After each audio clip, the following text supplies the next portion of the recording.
Alright, we're back after missing Vegas, which was a pretty wide open mile and a half. Said I wouldn't do those, so we're back at a more unique mile and a half at Homestead, where you actually got to lift a little bit. And with that said, we're just going to get into it. Keys to the race car and tires. Really important at this track because you can murder them relatively quickly compared to others. All these are going to basically tie into one another, by the way. Number 2. You can be shifting if you want, but 5th gear's a little too tall. So I just left it in 4th, but that can affect some tire savings if you use it right. So think about that.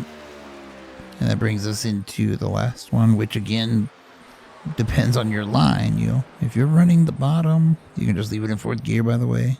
If you're running the top, you can use 5th a little bit easier because of the momentum, but they both wear the tires differently. The bottom seems to be more neutral, but it does get looser on exit, while the top kind of in between. It just gotta, and when I say top, I mean like right against the fence. Well, you saw the screenshot or the thumbnail. So with that said, we're gonna go ahead and get to pit road, and then we'll talk about the lap.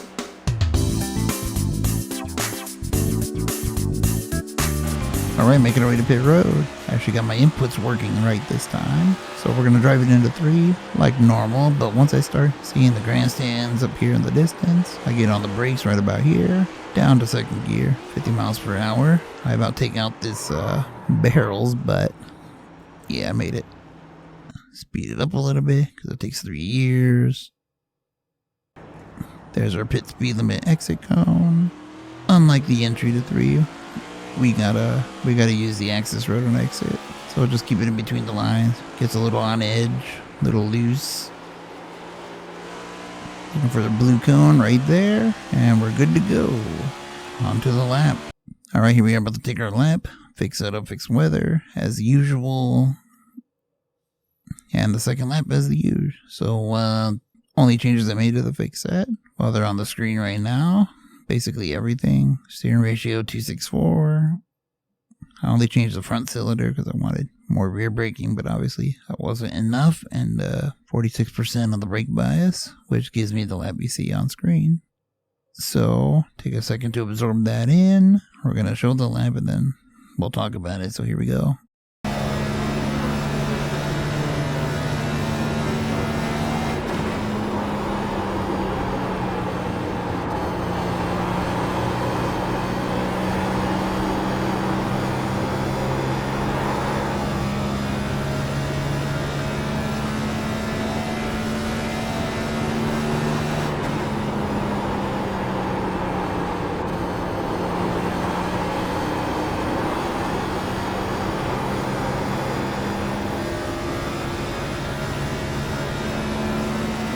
And there we have it for 32.9, which the A-Fix are running slightly quicker because they're later in the day, but 32.8s are what the, well, I would say faster guys are running, so let's back that up. Alright, we're going to make our way into 1. Let me slow-mo it because we're kind of looking right here at this caution light. I'm turning in already. You can already see before, right when I get to that. I'm turning to the left. That's just to get it pointed to the bottom a little sooner. I don't know, I kind of screwed up turn 3 a little bit on entry, but this is what I do. I start turning in. Once I'm pointed at the corner, then I'll get off the gas and on the brakes.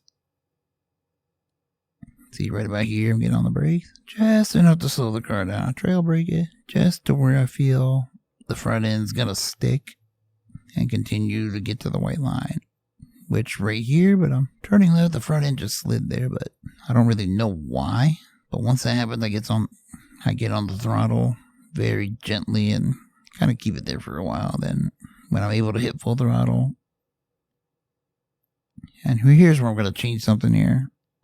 So in Q, you want to use all the track coming out of the corner like you see here. But in the race, I'm going to probably keep it a little bit lower. Help save a little bit of tire on exit, and the throttle won't be as full by that point. But yeah, that's just a little tip there. So you'll see we'll power out. Use all the track but here on late exit, it gets super loose no matter what line you run. Alright, so turn 3 is a little different. You can see I'm chucking it in way deeper. Again, looking at the caution light. And there'd be a little white line right about here. That's when I'm going to start getting off the throttle. onto the brakes the same way we did in 1, but I probably should have turned it a little bit earlier. See some brake. I'm a little too high from what I wanted, but it's okay. We're just aiming for the white line again. Same exact thing as we did in 1, just a little deeper on entry. You see I'm picking the throttle up. Again, same scenario. It's a little easier on exit, kinda. I probably should have recorded all the failed attempts I had. That would have been funny. Alright, you can see that. We're here. Let's power out. Car's really on edge, by the way. It's just, that's how this place is. And there you go. Alright, that's it for this track guide. I'll be back for the next 2 because they're short tracks, kinda. I don't consider Phoenix a short track. It's just a track that happens to be short. So we'll do a guide there, and hopefully I can revamp some stuff for next season because, yeah, I got nothing else going on. Anyways, Sim Racing Chewy side.